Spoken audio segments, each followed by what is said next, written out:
Olá a todos, sejam bem-vindos ao canal Pleiadianos e ao nosso programa Mitologar, o nosso encontro semanal, onde nós falamos sobre mitologia à luz da história, psicologia, sociologia, antropologia, filosofia, para tentar explicar os comportamentos, acontecimentos do mundo moderno através dos mitos. Nós estamos falando sobre mitologia egípcia e hoje nós vamos falar sobre a deusa Hathor. A Hathor foi sempre mencionada como deusa da alegria na mitologia egípcia, considerada filha de Ra, conforme o mito que se relata que Ra ficou tão desanimado que se recusou a falar com alguém. Hathor, que nunca sofreu de depressão ou dúvida, dançou diante dele, expondo suas partes íntimas, o que o fez rir alto e voltar ao bom humor. Acredita-se que seu culto foi difundido mesmo no período pré-dinástico, porque ela aparece na paleta de Namer, na primeira dinastia. O que ela representa, né? O que é essa deusa Hathor, além da alegria? Com o passar do tempo, ela absorveu atributos de muitas outras deusas, que também se associou-se a Ísis. Até certo ponto, usurpou sua posição como a deusa mais popular e poderosa. Entretanto, ela permaneceu popular por toda a história egípcia. Ela era uma deusa do céu, conhecida como a Senhora das Estrelas, governadora das estrelas, e ligada a Sírios, e portanto a deusa Sopete e Ísis. Seu aniversário foi celebrado no dia em que Sírios surge pela primeira vez no céu, anunciando a vinda da inundação. Hathor também foi considerada a divindade da beleza e patrona das artes cosméticas. Sua oferenda votiva tradicional eram 2 espelhos, e ela era frequentemente retratada em espelhos e paletas cosméticas. Visto como a personificação da alegria, amor, romance, perfume, dança, música, álcool, a deusa Hathor estava especialmente ligada à fragrância do incenso de mirra. Acredita-se que antigamente ela tinha poder sobre tudo que tivesse a ver com mulheres, desde problemas com a concepção ou parto, a saúde, beleza e assuntos do coração. Hathor foi associado com turquesa, malaquita, ouro, cobre, como a Senhora da Turquesa e a Dama da Malaquita. Ela era patrona dos mineiros e a deusa da Península do Sinai, a localização dos famosas minas.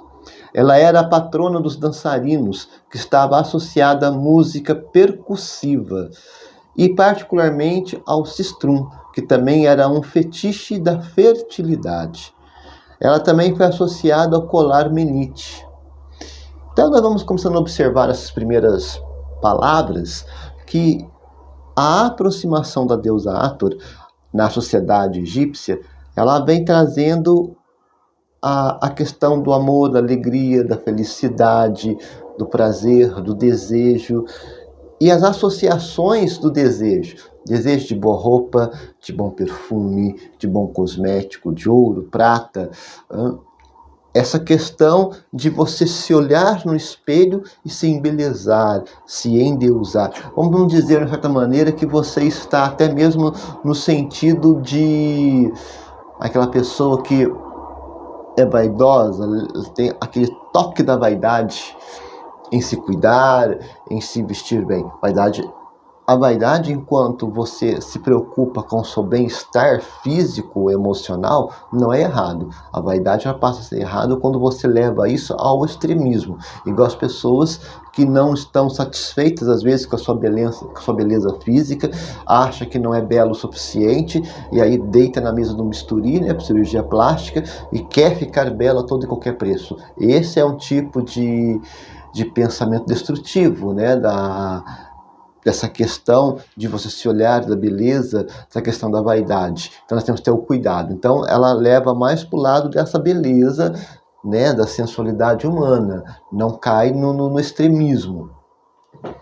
O templo de Hathor, em Dandara, né, que o templo foi construído entre 125 e 60 anos da Era Comum, no final da dinastia Ptolomaica, e nomeadamente no reino de Ptolomeu VIII. Mesmo encontramos outros nomes reais da época greco-romana, como Ptolomeu X, VI e Cleópatra VII, Augustus, Tipérios, Cláudios, Calígula e Nero. Então são mais ou menos contemporâneos esse período do templo de Ator. A parede externa da colunata está decorada em diversas cenas que ilustram o imperador Tibérios perante divindades diferentes. Cláudio fazendo oferendas a Ator e Ite, o seu filho. E outra vez encontramos Tibérios diante de Ator. Então vamos entendendo que esse período da divindade, ela se estendeu até quase o final do Império Egípcio. Porque o que nós entendemos de final de Império Egípcio? É quando os romanos, o imperador romano decide, de uma vez por todas, subjugar, né, o Império Egípcio, o destruindo completamente e tornando apenas um território anexado ao Império Romano. Então aí passa-se a desintegrar a sociedade egípcia, ela passa a ser descaracterizada, porque aí passa a ser pelo processo de romanização, e depois com a queda do Império Romano vem as invasões bárbaras, e por consequência dessas invasões bárbaras, os povos otomanos chegam, e aí os turcos otomanos chegam, e se estabelece ali a religião islâmica, do qual até hoje governa o Egito. É engraçado você pensar, né, que como que há uma dissociação, nós às vezes pensamos que as coisas se dão do dia para a noite. Não, ela é um processo, né, de descaracterização de uma sociedade em favor de outra. Essas descaracterizações, dependendo dos povos, da região geográfica, ela passa por turbulências. O Egito é um exemplo. Você sai de um império poderoso, um império rico, um império cheio de deuses, divindades, e cai num outro extremo do islamismo. Veja bem, né? Você está aqui e vem parar aqui. Mundo moderno, não sei como que a sociedade egípcia governa e administra esta estrutura, porque o passado vive no Egito. Então, os egípcios sabem do seu passado, sabem quem são, o que foram e o que estão sendo hoje. Então são questões aí que às vezes nós pensamos, nossa, como que pode, né, mudar? Acontece, são fatos da história, da sociedade, os ventos da sociedade, né, dos pensamentos, da força do poder e do governo, que vez por outra sopra e faz determinados acontecimentos. No caso do Egito, sai de um império para um país islamizado. Bom, mas voltando ao templo de Ator, diz que ela tinha 24 colunas, divididas em 6 fileiras, 3 colunas em cada fila. Cada coluna tem um capitel, um atório, né, em forma de cabeça da deusa Ator. Entre os relevos mais importantes se sobressai o teto, mais especificamente as que ilustram Nut, a deusa do céu, em forma de uma mulher com corpo curvado e decorado de estrelas. Além das constelações e signos, a cena mais famosa estava representada com a perfeição do lado ocidental do teto, conhecida como Zodíaco. Foi transferida pelos franceses ao Museu do Louvre. Hoje, o que existe é uma réplica que mostra as 12 figuras dos signos conhecidos: Leão, Câncer, Escorpião, Virgem, Libra, Capricórnio, Aquário, Peixes, Touro, Áries, Gêmeos e Sagitário. As paredes estão decoradas geralmente de cenas que demonstram os reis e imperadores fazendo oferendas ou preces perante Ator e a outras divindades. A característica, né, para quem não viu, né, que até então nós estamos entendendo, que às vezes nós vemos as divindades como pessoas, né, às vezes a gente coloca uma pessoa. A configuração da deusa Ator é uma mulher com um disco solar sobre a cabeça, que é a forma humana. Mas a antropomórfica, que é uma vaca, né, corpo humano, cabeça de vaca com um disco solar sobre a cabeça. Ou, às vezes, uma leoa com um disco solar sobre a cabeça. E seus títulos por conta é a deusa do céu, protetora das mulheres, deusa dos prazeres, da música, dança, do amor, necrópole e senhora do ocidente. Antigos textos funerários indicam que ela era a deusa mãe original, que surgiu junto ao nascer do deus Sol Ra e tomou seu lugar ao lado dele no barco solar. Quando ela nasceu, sua pele era negra, ou negra avermelhada, sendo assim considerada a deusa do céu, usando um círculo solar e em seu cocar. Símbolos: era um cistro, geralmente ladeado, por cabeças achatadas de Hathor, era usado para festejar, para assustar demônios, e um menate, um colar que simbolizava regeneração e renascimento. O nome Hathor significa casa de Horus. Horus era o deus do sol, sucessor de Ra. O mito dizia que Horus era filho de Hathor, uma vaca cujas pernas eram pilares que seguravam o céu. Horus, como deus sol, em formato de águia, voava da boca de sua mãe toda noite e renascia toda manhã. Esse mito é muito similar com os mitos da deusa Nut, a deusa do céu. As duas eram representadas pela imagem da vaca. Alguns cientistas especulam que a vaca seja indicativa da Via Láctea, que vista como ponto dos egípcios que se parecia uma grande bovina, e durante o equinócio de primavera e outono, o sol se levanta e se punha aos pés e mãos da grande deusa. A simbologia, Hathor e Nut também eram associadas como a árvore da sicômoro, cujas sementes são semelhantes às estrelas. Elas se encontravam junto à árvore distribuindo alimento e bebida às almas.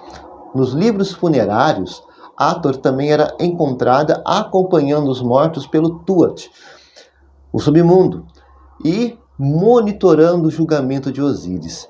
Ela era vista como a provedora de comida e bebida para as almas.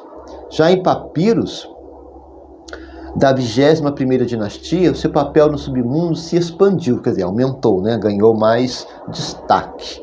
Ela era recepcionista das almas no Tuat, aparecendo como uma vaca no topo das colinas do oeste, tendo o título de Senhora do Oeste ou Dama do País Santo.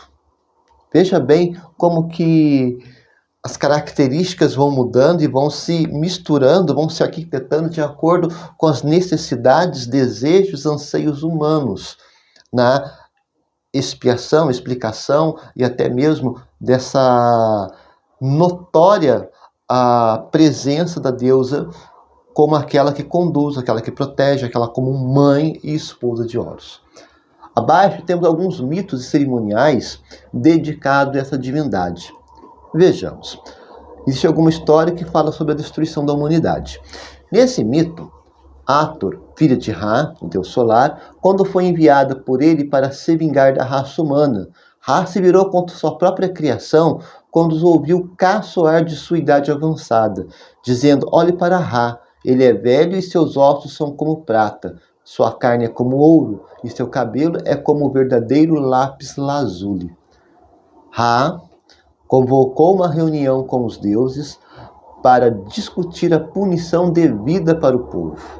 Estava lá Shu, deus das luzes e do ar, Tefnut, deusa do orvalho, Sheb, Nut, Hathor, Nun, o deus das águas turbulentas, surgiu, que o olho de Ra em forma de Hathor, a maçã do olho do pai, fosse mandada para matar aqueles que atacaram o grande deus.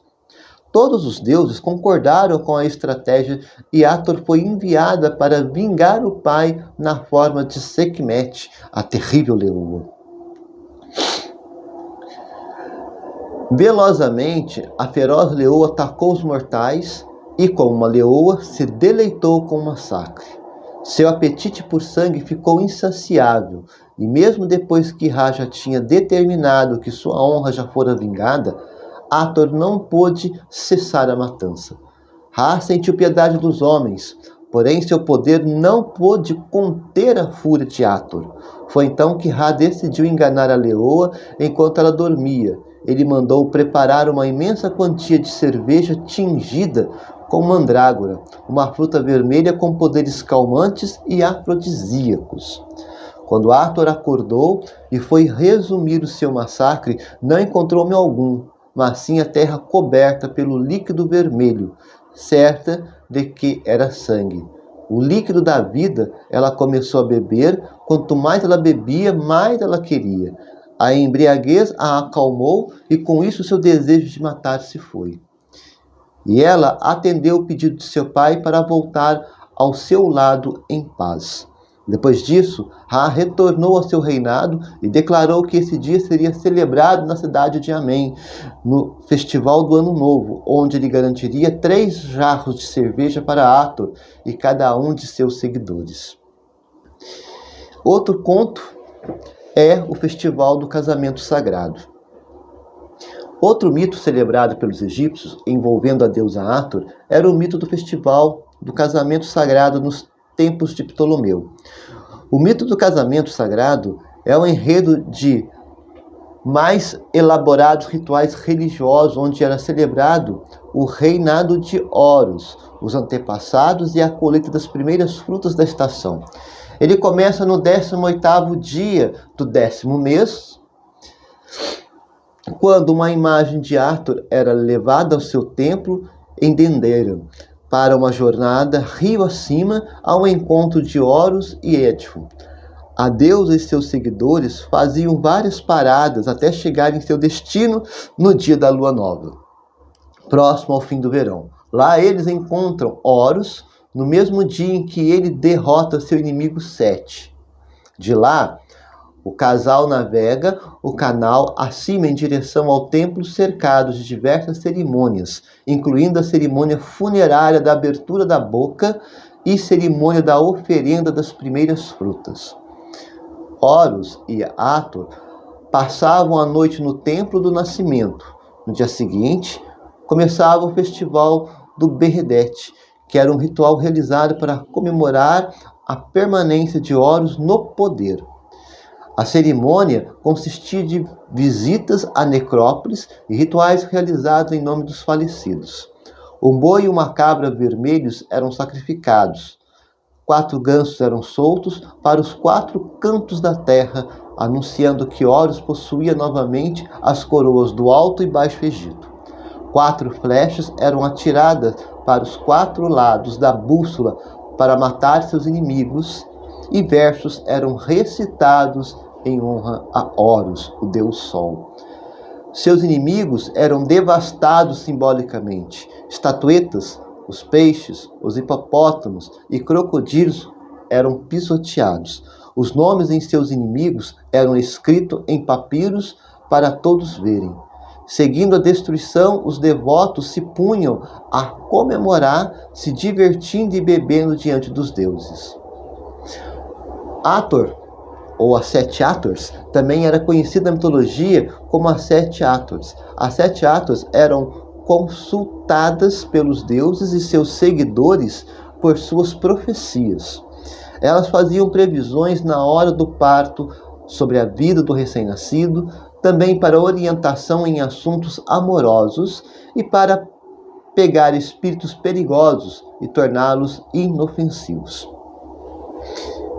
Então nós vemos que a questão da colheita, plantação, o solstício de verão, a virada das estações, tudo isso vai configurando essa personalidade de Ator como mãe do mundo, mãe da criação, a mãe da alegria, do prazer, da vida, da bebida, do álcool, dos prazeres, porque essa característica ela vem muito impregnada.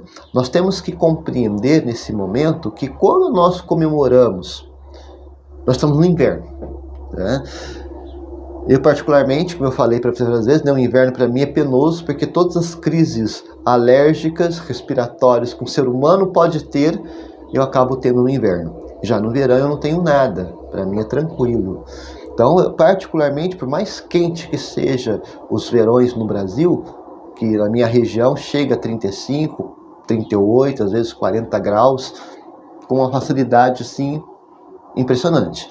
Ainda assim, para mim, é melhor do que o inverno. Nessa linha de pensamento, imagine no Egito. Nós estamos no meio do mundo. O Egito é quase no meio do mundo, né? Vamos assim dizer, né? Pela linha que divide o hemisfério norte e sul. Se no inverno de um país tropical como o Brasil acontecem essas coisas que eu acabei de acontecer comigo e com muitas outras pessoas, não é tempo de plantio, não é tempo de colheita, as folhas das árvores caem, os animais se recolhem em seus ninhos, suas moradas, porque o frio não permite a vivência como é na primavera e no verão. Agora imagine o Egito, no meio do mundo, deserto, o Nilo.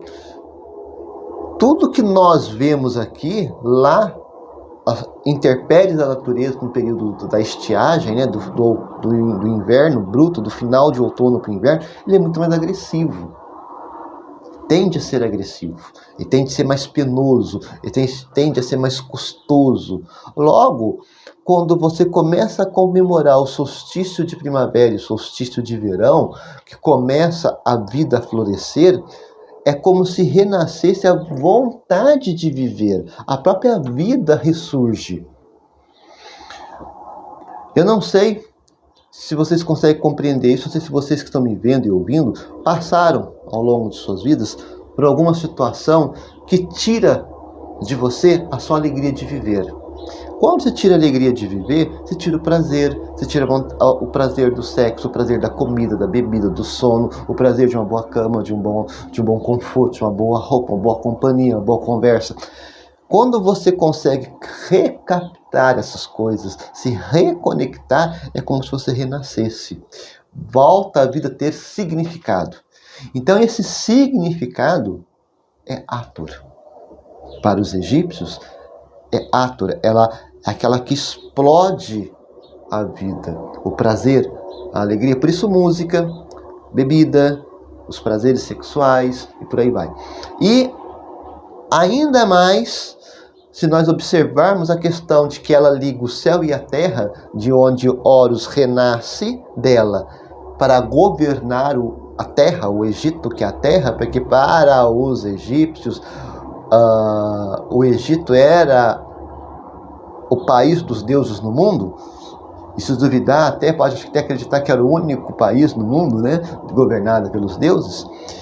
Essa configuração que liga o céu e a terra é a maternidade.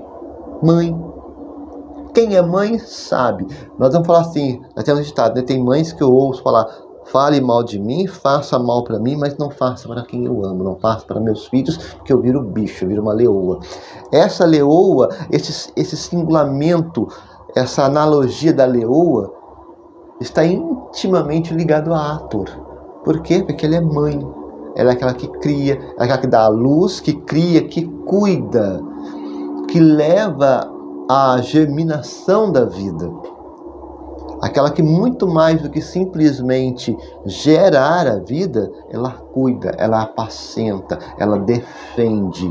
Por isso, nós muitas das vezes viramos mãe leoa. Nada mais do que Hathor. Uma visão, uma imagem de Hathor como a mãe que cuida, que cria, que defende, que protege.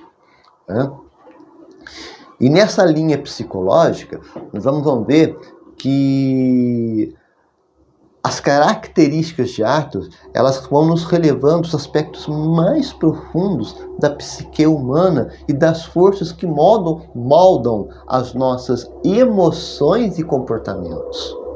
Por quê?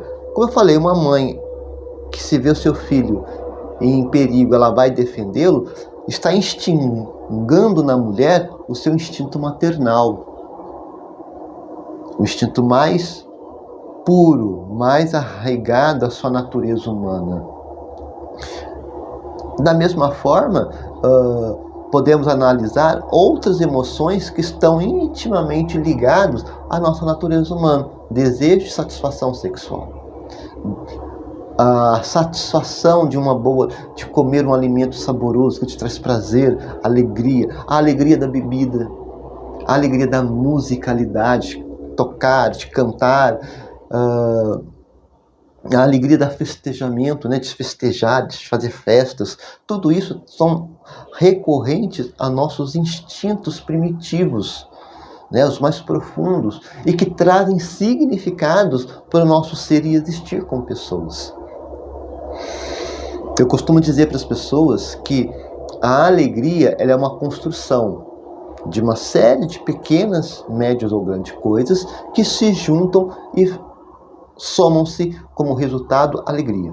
Mas essa alegria ela é produzida. Eu produzo alegria em conjunto com outras pessoas. Não é as pessoas que têm que propor ou acionar ou ocasionar alegria em mim. A alegria parte a partir de mim. Eu sou a pessoa que tem que produzir alegria. E quando eu falo produzir alegria, é usar de mecanismos para gerar alegria, felicidade, prazer e por aí vai. Por que que nós falamos isso? E Ator, ela, nesse pequeno trecho, né, dos nossos profundos aspectos, das nossas emoções e comportamentos. Porque a nossa sociedade moderna, ela tirou de nós essa ideia de que o prazer, da alegria, da vida, da satisfação que eu produzo todos os dias, ela passou a ser dependência de outras coisas, de um computador, de um smartphone, de um carro importado, de uma casa com piscina, de uma roupa de grife, de vinhos que custam milhões, milhares de reais, restaurantes de milhares de reais. Então o que acontece? Inverteu-se os valores. E aí nós geramos uma sociedade infeliz. Por quê? Porque quando eu coloco essas condições, que eu inverto o sentido do que é produção de felicidade, e eu coloco essa produção de felicidade na proporção de ter as coisas, de conseguir as coisas, eu estou dando valorização a elas. Só que para mim valorizar essas coisas e ter acesso a essas coisas, eu preciso fazer alguma coisa. Basicamente, hoje eu me mato de trabalhar para conseguir dinheiro, porque esse dinheiro que eu gerei com a minha força de trabalho, eu vou comprar o prazer de um bom computador, de um bom celular, de um vinho de milhares de reais, de uma casa com piscina, de um carro importado, que lá está a minha felicidade, lá está meu prazer, lá está a minha satisfação. O prazer está aqui dentro. Sou eu que produzo esse prazer, essa felicidade e essa satisfação a partir das coisas que eu posso fazer na minha vida em conjunto com outras pessoas. E isso não tem nada a ver com dinheiro, nada a ver com notebook caro, com um smartphone de top de linha, um carro importado, uma mansão com piscina, hidromassagem, elevador, heliporto. Nada a ver com isso. Por quê? Porque a felicidade é inerente do ter. A felicidade ela está mais no ser. Eu ser alguma coisa, eu sou alguma coisa, ao invés de ter. Em outros vídeos, foi muito debatido na mitologia grega essa questão do ter e do ser. Entre ter e ser, escolha ser. Por quê? Porque o ser você produz. O ter não é você que produz. Você corre atrás de alguma coisa para poder adquirir o ter.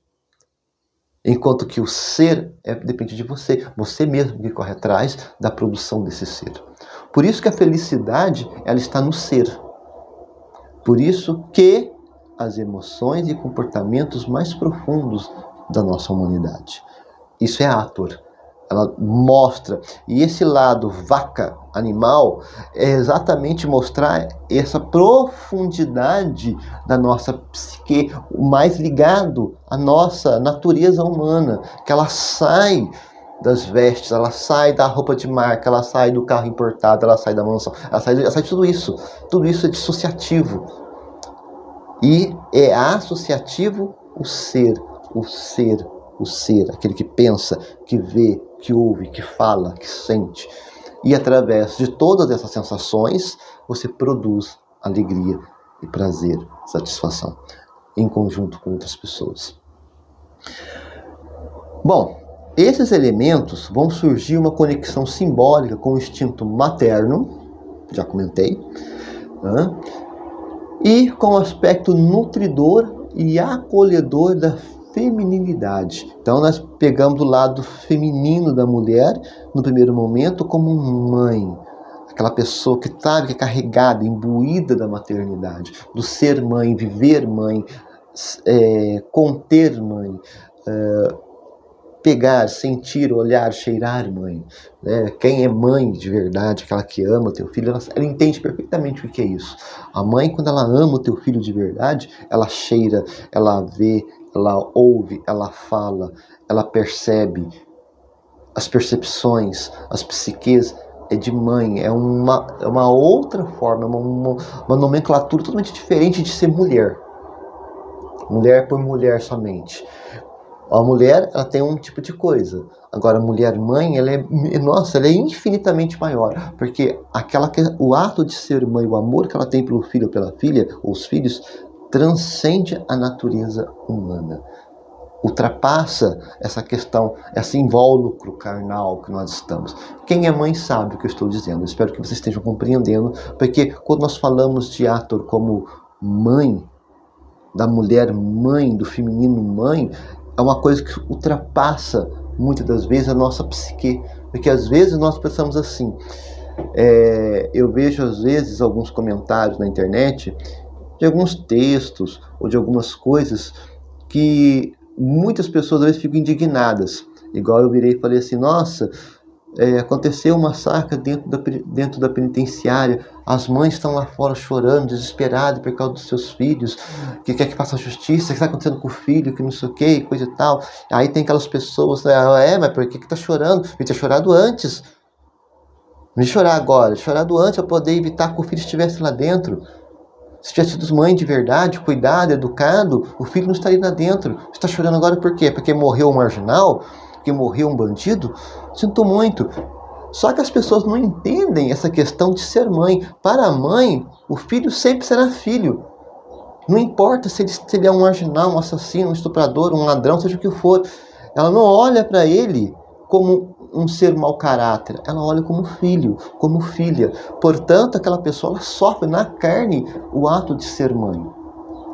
E aí nós temos que tomar muito cuidado, porque tem pessoas que são muito ferozes no julgamento, né? São muito bestas nesse julgamento. Esquece que a pessoa com quem ele está sendo alvo da sua grosseria, da sua ira cega, ignorante, irresponsável, é um ser humano. Um ser humano que sente na carne o que é ser mãe, o que é ser pai. Quando é pai de verdade, é claro, né? Quando é mãe de verdade, obviamente. Sente na carne.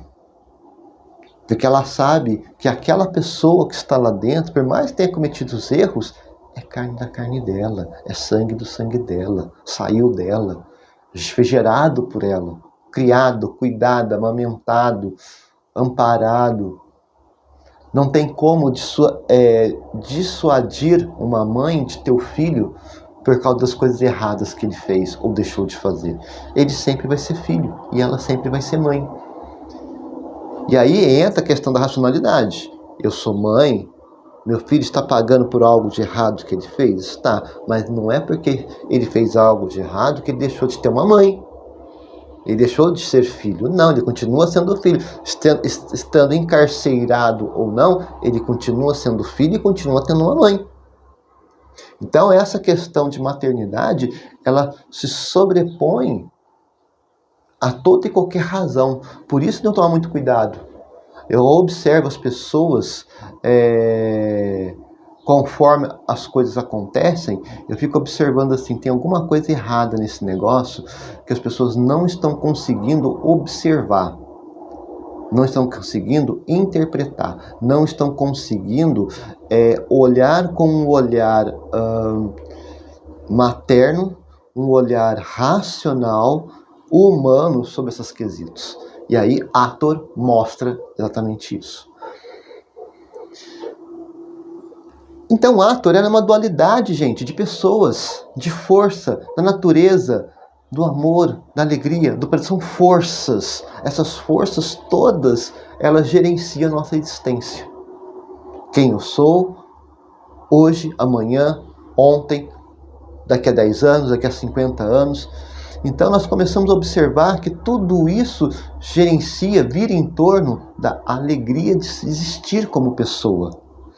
Então nós vamos observar dentro desta ação que diz sobre Ator, é justamente essa possibilidade de nós evoluirmos como pessoas, de nós crescermos como pessoas, de nós amadurecermos como pessoas. E aí, um resumo psicológico disso é que o mito dela revela uma rica tapeçaria de simbolismos, né, de significados diversos que espelha os aspectos fundamentais da existência humana. Ela personifica tanto o amor, a alegria, a ira, a proteção, o prazer, numa representação holística das complexidades da psique humana. Ser humano é complicado, não é fácil ser humano. A explorar e entender esses mitos, podemos ganhar uma compreensão mais profunda de nós mesmos e das forças que governam a nossa vida e que moldam o meu e o seu existir como pessoa. Então, nós observamos assim, olha, pessoas são pessoas, acontecimentos são acontecimentos. Ninguém está livre das reveses que a vida nos traz. Agora, cabe a cada um de nós entendermos esses reveses, trabalhar esses reveses de forma que esses reveses sejam promissores para a nossa vida e não subtraição, não cair, não diminuir, não menosprezar, não descaracterizar o humano. E tudo que se diz ser humano. A alegria de ser humano, a felicidade de ser humano, o prazer de ser humano, a vida de ser um ser humano, tudo isso é carregado de simbolismo, é carregado de psique, é carregado de metáforas, é carregado de mudanças. Hoje uma pessoa pensa de uma forma, amanhã pensa de outra, amanhã já pensa de outra forma de novo, e sempre estamos mudando, é um vai e vem de coisas que faz com que nós sempre sejamos lembrados que somos humanos. Essa é a principal característica. Somos humanos. Então, ao olhar ao mito de Ator, nós temos que lembrar sobre tudo que governa a nossa vida. Você riu hoje? Você disse bom dia com ternura? Você teve prazer ao sentar numa mesa, no seu almoço, no seu café da manhã, daqui a pouco o seu café da tarde, ou a sua janta daqui a pouco? Você teve prazer? Você teve prazer e alegria da companhia das pessoas que convivem com você? De rir, de chorar, de assistir filmes, seriados, conversar sobre algum livro que você leu, ao sair, né, conviver com as pessoas da porta para fora da tua casa, né, a sociedade. Tem tantas coisas boas para a sociedade, né? Você já convidou alguém a ir a um museu com você? Você já convidou alguém para ir a um teatro com você? Ao cinema? A uma festa de alguma cidade, uma festa de bairro, uma festa cultural, uma festa folclórica? Você convidou alguém para participar da sua essência como ser humano, dentro do seu pequeno universo que é a tua vida? Então são coisas que fazem com que nós nunca nos esqueçamos que somos humanos, somos pessoas. E não podemos nunca nos esquecer disso, porque quando nós nos esquecemos que nós somos humanos, nós somos tratados como objeto, como uma máquina. Como esse computador que eu acabei de fechar as portas aqui, eu usei, desliguei e acabou a função dele. Por hora ele não me serve para mais nada. Só que isso é uma máquina. Eu tenho função todos os dias, eu tenho necessidade todos os dias, eu tenho ações todos os dias, eu tenho acontecimento todos os dias, eu tenho pessoas que dependem de mim todos os dias, eu tenho pessoas ao qual eu dependo todos os dias. Portanto, eu não sou um objeto. Eu hoje tenho minha família, tenho uma associação de gatos que depende de mim, tem as pessoas sociais que dependem de mim.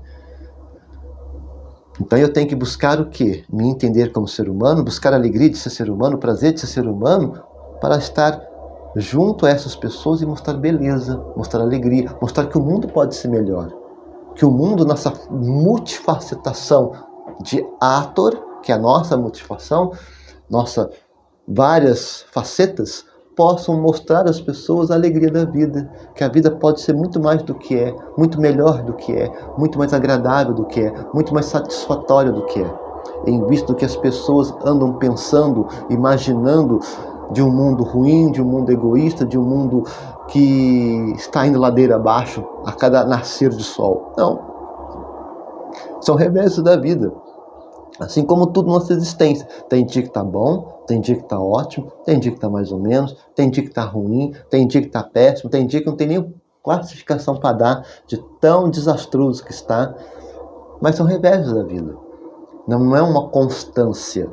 Constância, só existe uma coisa que é constante. O dia que você nasceu e um dia que você vai morrer. Isso é constante. Eu estou aqui. Eu sei o dia que eu nasci. Eu estou na constância da minha vida. Eu sei que uma hora essa constância ela vai chegar a um fim. Mas enquanto esse fim não chega, eu sei que essa constância vai continuando. Ela vai embora. Até um certo ponto, até que se chegue ao seu final. Logo, eu também, como ser humano, tenho que entender que a partir dessa constância, eu tenho que, através dela, construir sociedade, ajudar a sociedade, melhorar a sociedade, alegrar a sociedade, prazer a sociedade, organizar a sociedade. Porque eu vou passar, mas meus descendentes virão. Eu tenho descendentes. Assim como vocês têm descendentes. Terão filhos, netos, bisnetos, sobrinhos, netos. E serão descendentes.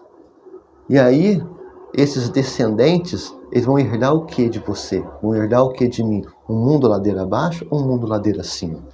Eu espero, diante do meu esforço, do meu trabalho, de tudo aquilo que eu acredito, que eles herdam um mundo ladeira acima. E eu tenho lutado para que isso aconteça todos os dias da minha vida. E eu espero que eles recebam esse mundo ladeira acima e continue sempre pensando e fazendo um mundo ladeira acima, que é o que importa. Ladeira abaixo não está com nada. Não está com nada. Por que não está com nada? Porque ela nos descaracteriza como pessoas. E aí basta você olhar na sua vida, no seu existir, quais são as coisas, os problemas, dificuldades que estão te descaracterizando como pessoa, que não está deixando você viver as suas multifaces ator, que faz o mundo melhor, o mundo da alegria, o mundo do prazer, o mundo da satisfação. A começar pelo seu mundo particular, que é você, dentro de você, depois o mundo ao seu redor, que é a tua casa e as pessoas que convivem com você, e o mundo maior, que é o fora da tua casa. Nós temos esses mundos, e esses mundos, eles são reflexos. Um é reflexo do outro. Não tem como eu estar triste no mundo feliz. O mundo vai estar triste porque eu estou triste.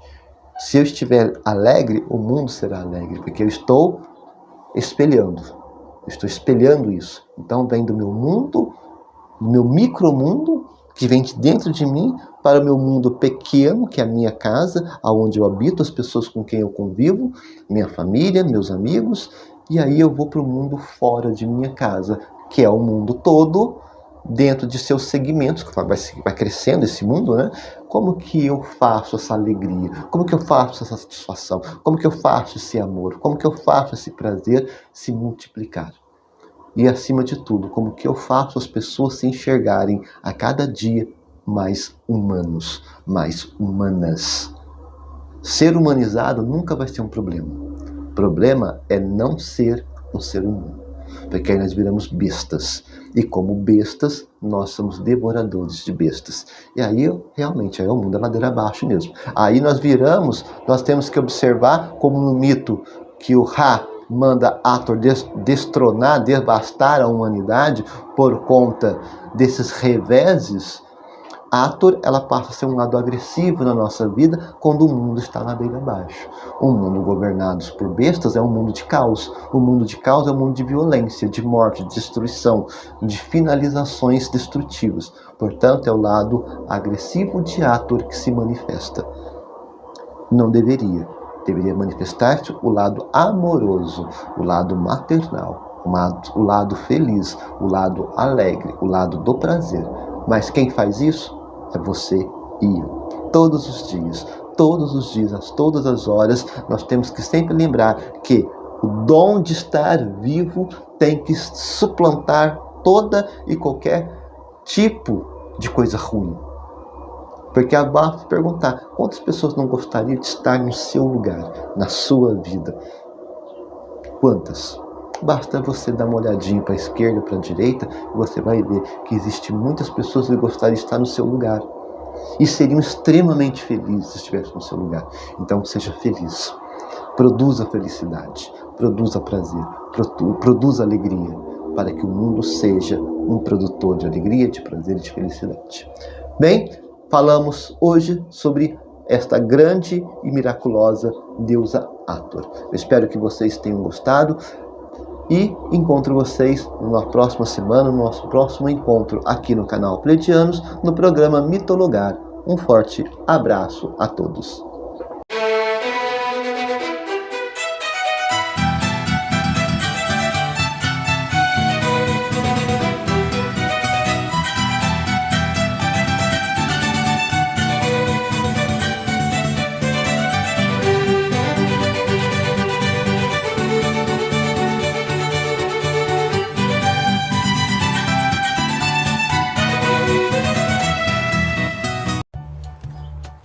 Nós somos a Associação SOS Felinos, onde nós dedicamos com muito amor e carinho a cuidar de 55 gatinhos que foram resgatados da rua.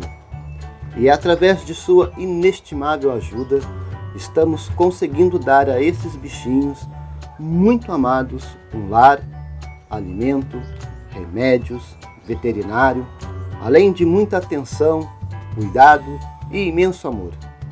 Se você ainda não conhece a Associação SOS Felinos, venha nos conhecer pelas redes sociais e assomar conosco neste projeto.